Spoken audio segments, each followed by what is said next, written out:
Avant la Deuxième Guerre mondiale, l'automobile est un bien de luxe réservé à une certaine élite, en haute forme pour monsieur et chapeau à ruban pour madame.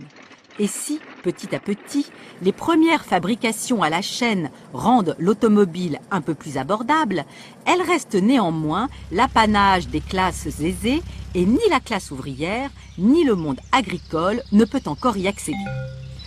En 1937, Pierre Michelin, le patron de Citroën, impose donc à ses équipes un cahier des charges explicite. Ce véhicule doit pouvoir transporter 4 personnes, rouler à 50 km/h, être suffisamment confortable pour transporter un panier d'œufs dans un champ labouré sans en casser un seul. Les ingénieurs du bureau d'études se mettent au travail. Un prototype sort rapidement des ateliers avec un équipement pour le moins spartiate. Un seul phare à l'avant, une manivelle pour démarrer, une capote en toile sur le toit du véhicule, des vitres avant découpées pour passer le bras et indiquer sa direction.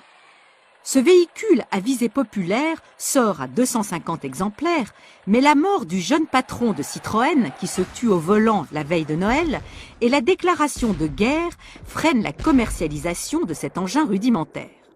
Durant l'occupation, les Allemands demandent à voir les plans de ce véhicule du peuple. Ces derniers ne seront jamais divulgués, mais en 1941, l'usine Citroën du quai de Javel est bombardée et les précieux dessins détruits. À la Libération, Citroën se remet au travail et apporte de nombreuses modifications. Exemple, le phare unique reçoit un petit frère sur le capot avant et le lanceur à ficelle du moteur est abandonné pour une batterie et un démarreur électrique. La 2 chevaux est présentée officiellement au Salon de l'Automobile en octobre 1948 et elle fait un tabac auprès de la population à faible revenu. Les autres visiteurs la traitent de boîte à sardines en raison de cette longue capote que l'on enroule et fixe à l'arrière du véhicule. En juin 1949, les chaînes de Levallois commencent à emboutir et assembler les 2 chevaux. Une cadence infernale est imposée. En effet, les commandes sont si nombreuses que Citroën doit faire un tri.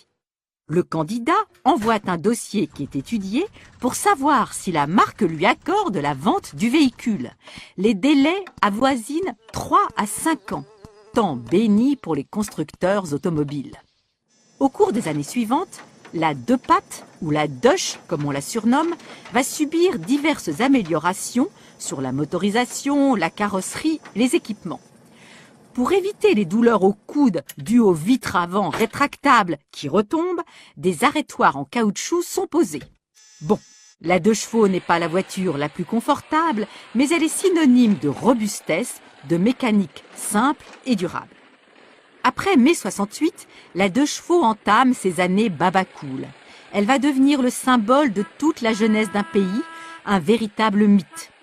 Increvable, économique et pas chère, on la voit sillonner le plateau du Larzac, s'essouffler dans les cols d'Afghanistan ou arpenter les ruelles de Katmandou.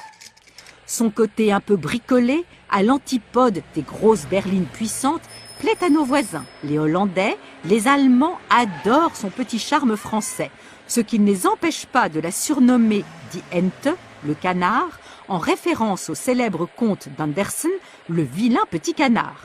Quel manque de respect. Mais voilà qu'apparaissent de dangereuses cousines qui surfent sur la même gamme. La 2 chevaux est moins vendue qu'avant, malgré des séries limitées qui remportent un beau succès, comme la Charleston, la Dolly ou la Cocorico. Au début des années 80, la 2 chevaux est aussi boudée dans de nombreux pays à cause des nouvelles réglementations en matière de sécurité et de pollution. En 1988, l'annonce de l'arrêt prochain de sa fabrication se répand comme une traînée de poudre. Partout, des pétitions circulent. C'est une levée de boucliers dans tout le pays. Citroën, qui craint l'effet médiatique de l'abandon de ce véhicule mythique, repousse sa décision. Elle annonce la fermeture de l'usine de Levallois, mais la continuité de la fabrication à l'étranger. Mais rien n'y fait. 2 ans plus tard, le 27 juillet 1990 à 16 h, la dernière 2 chevaux sort de l'usine de Mangualde au Portugal.